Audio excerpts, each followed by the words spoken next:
ना 10% जो कटा महागठबंधन का और एनडीए का जितना कट रहा है वो जोड़ लीजिए, आपको पता चलेगा कि जनसुराज को कितना वोट आएगा।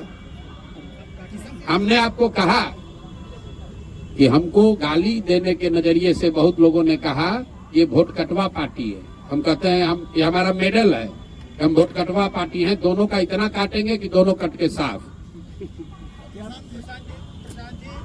चिराग पासवान की तारीफ करते हैं, चिराग पासवान आपकी तारीफ करते हैं, तो क्या कहीं आने वाले दिनों में के बीच में खिचड़ी तो कोई नहीं पक रही है? भाई हम लोग, मैं चावल दाल खाने वाला व्यक्ति हूँ, खिचड़ी खाने वाले लोग नहीं है। ना खिचड़ी खाते हैं ना खिचड़ी बनाते हैं। चिराग पासवान की एक बात के लिए हमने तारीफ हर समय की है, आज भी करता हूँ कि चिराग जी विशुद्ध तौर पर बिहार में जाति और धर्म की राजनीति नहीं करते, लेकिन इसके अलावा चिराग पासवान भाजपा के साथ लड़ रहे हैं। हमने कहा कि वो बिहार से राजनीति करते हैं, बिहार की राजनीति नहीं करते हैं। बिहार की बात करते हैं लेकिन बिहार की बात के लिए खड़े नहीं होते हैं। और अभी वो एनडीए में चुनाव लड़ेंगे तो हमारे आमने सामने चुनाव होगा। उनको 20 सीट मिलेगा कि 25, हम ये जानते नहीं है, लेकिन जितना भी मिलेगा उसमें तो सीधे उनसे और हम लोगों के प्रत्याशियों से मुकाबला होगा। तो समझौते की सवाल कहाँ है? इस बार 30 मंत्रियों को चिट्ठा खोलने वाले हैं प्रशांत किशोर, लोग उम्मीद से देख रहे हैं। यार लोग चुनाव देख रहे हैं कि चिट्ठा खोलना देख रहे हैं? चिट्ठा खोलना देख अब देखिए प्रशांत किशोर की जनसुराज की ताकत। चुनाव से ज्यादा इस बात के लोगों को चिंता है कि प्रशांत किशोर किसका चिट्ठा खोलने वाले हैं। जो सबसे बड़े चोर है उनका चिट्ठा फिर खोला जाएगा। आप लोग भी कुछ खबर है तो दे दीजिए, आपका भी शामिल कर लेंगे उसी में। माननीय सांसद पप्पू यादव बताए कि प्रशांत किशोर सबसे बड़े जातिवादी नेता है। सब व्यक्ति के जवाब देना जरूरी नहीं। कई बार कह चुके हैं कि पहले लड़ाई एनडीए और जनसुराज के बीच में, अभी भी कह रहे। अभी आपने कहा कि एनडीए चली गई, अभी भाजपा। अरे भाई चली गई मतलब हारना निश्चित है, इसलिए कि उनका डिनोमिनेटर वोट का बड़ा है। महागठबंधन जो है उसका टोटल वोट का टारगेट ही 30-35% है। जिस एमवाई समीकरण की आप बात करते हैं वो दोनों जोड़ दीजिएगा तो मैक्सिमम 35% वोट होता है। बाकी 65% मोर और लेस एनडीए के साथ पिछले 20 साल में रहा है। तो निश्चित तौर पर मुकाबला एनडीए से है।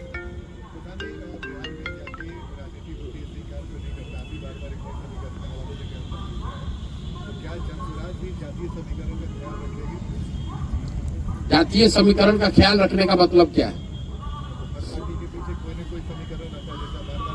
हम लोगों ने समीकरण दिया है कि जो आधे हिंदू भाजपा के खिलाफ, एनडीए के खिलाफ वोट कर रहे हैं, उन आधे हिंदुओं के साथ 20% जो मुसलमान हैं, उनका जो समीकरण है, सामाजिक राजनीतिक गठजोड़ है, वही जनसुराज का आधार है।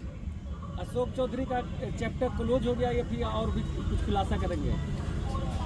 थाना में सुने हैं पानी पिला पिला के मारना, सुने हैं? तो इनको पहले एक बार बोले तो ये 25 करोड़ में टिकट खरीदे हैं तो मानहानि का ही हमको नोटिस भेजे थे। फिर इन पर जब खुलासा हुआ ये फर्जी तरीके से प्रोफेसर बने हैं तो आप लोग के चैनल पर आकर बोले कि प्रशांत किशोर को सुप्रीम कोर्ट तक लड़ाएंगे। फिर इन पर जब 200 करोड़ के बेनामी संपत्ति का हुआ तो हमको 100 करोड़ का नोटिस भेजे। तो फिर हम बोल रहे हैं कि अभी आगे और करेंगे, तो बेचारे अब डर के मारे लिख कर कह रहे कि ना अब न्यायालय में नहीं लड़ेंगे, अब जनता के अदालत में लड़ेंगे। तो पानी इनको पिला दिया। जो सुप्रीम कोर्ट में लड़ने का दावा कर रहा था वो डर के मारे कह रहा न्यायालय में नहीं, जनता के अदालत में लड़ेंगे। और जनता के अदालत में कहा कहीं चुनाव लड़ेंगे?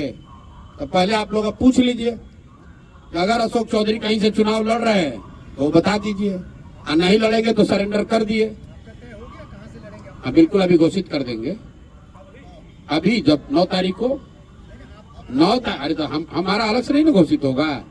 9 तारीख को लिस्ट जारी होगी तो उसमें आप देखिएगा कि कौन कहां से लड़ रहा है। सर आपके हिसाब से ऐसा माना जाए कि आज प्रशांत किशोर का भी नाम हो सकता है, बिल्कुल हो सकता है।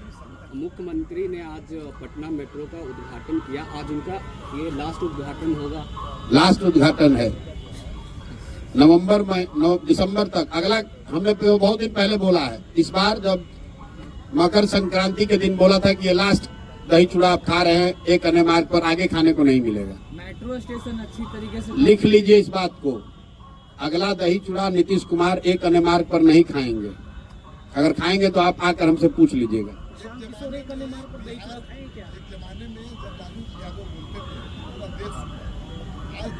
किशोर बोलते हैं तो पूरा देश नहीं, वोट भी मिलता था, आपको भी पूरा देश सुन रहा है, आपको भी उसी हिसाब से वोट मिलेगा। देखिए, लालू जी क्या बोलते थे, क्या सुनता था, कौन सुनता था, ये मैं नहीं जानता।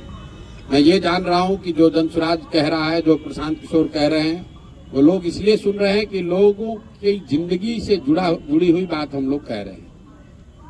हम लोग जाति धर्म की बात नहीं कर रहे हैं। आप लोग यहाँ पत्रकार हैं, आपने कोई बिहार का चुनाव देखा जहाँ पर इतनी सरकारी घोषणा हुई हो चुनाव के पहले? सरकार ने तिजोरी खोल दिया, हर आदमी को एक तरह से सरकारी तरीके से घूस देने का कोशिश किया। प्रशांत किशोर 1 साल से कह रहे हैं भैया चुनाव आएगा, नेता और सरकार पैसा देगी, 500, 1000, 2000, 5000 रुपया जो पैसा दे पैसा ले लो, लेकिन इससे संतुष्ट नहीं होना। अपने बच्चों के लिए रोजगार, पढ़ाई मिले उसका जुगाड़ कर लेना मेरे भाई। 10,000 रुपया दिया है, 1 महीना में खत्म हो जाएगा, लेकिन बच्चे को रोजगार मिलेगा, जीवन सुधर जाएगा। तो नीतीश कुमार की जो सरकार है, ये जनता से 5 बरस लूटा है और उसी लूट के पैसे से 2000, 4000 रुपया दे के फिर वोट खरीदने की कोशिश कर रहे हैं। कहीं कोई माहौल नहीं है। लाखों करोड़ रुपया सरकार ने बांट दिया, फिर इतना होने के बाद तो हर जगह नीतीश होना चाहिए था। कोई कहीं चर्चा नहीं है, सिर्फ और सिर्फ एक ही बात अभी लेकर बैठे हुए हैं कि जातीय समीकरण है, लालू जी के डर से हमको वोट पड़ जाएगा। इसके अलावा कहने के लिए कुछ नहीं है उनके पास। प्रचार भी नहीं करने को तैयार है। 2 चरण में चुनाव हो रहा है। यही भाजपा वाले 2015 में 5 चरण का चुनाव कराए थे, 1.5 महीना चुनाव चला था। अब इतना भी विश्वास नहीं है कि मोदी जी के आने से वोट बदलेगा, तो कहता है चलो भाई जल्दी करा के निपटाओ।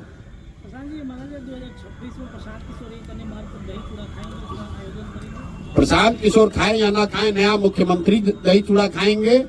बिहार में जनसुराज का मुख्यमंत्री एक मार्ग पर बैठ के दही चूड़ा खाएगा और आपको भी निमंत्रित किया जाएगा, क्योंकि वो नीतीश कुमार का काल नहीं होगा कि मुख्यमंत्री आवास जो है वो सिर्फ उनके और उनके भूंजा पार्टी के लिए नहीं है, वो जनता के लिए है। सब आपको भी आमंत्रित करेंगे, आप भी आके खाइएगा।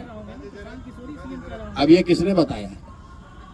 अभी तो आप लोग कहे कि हम लोग को वोटें नहीं मिल रहा है, अभी आप मुख्यमंत्री का चेहरा पर आ गए। अरे भैया तस्वीर साफ अगर अभी बता दे कौन कौन चुनाव लड़ रहा है, तो 9 तारीख के प्रेस कॉन्फ्रेंस का क्या मजा रह जाएगा। तो 9 तारीख को देखिएगा कि कौन कौन लोग लड़ रहे हैं। प्रशांत किशोर के अलावा कई ऐसे लोग लड़ेंगे जो आप देख के सुन के कहिएगा अरे ये भी लड़ रहे हैं। 9 तारीख को आप आइए। बहुत बहुत धन्यवाद भैया।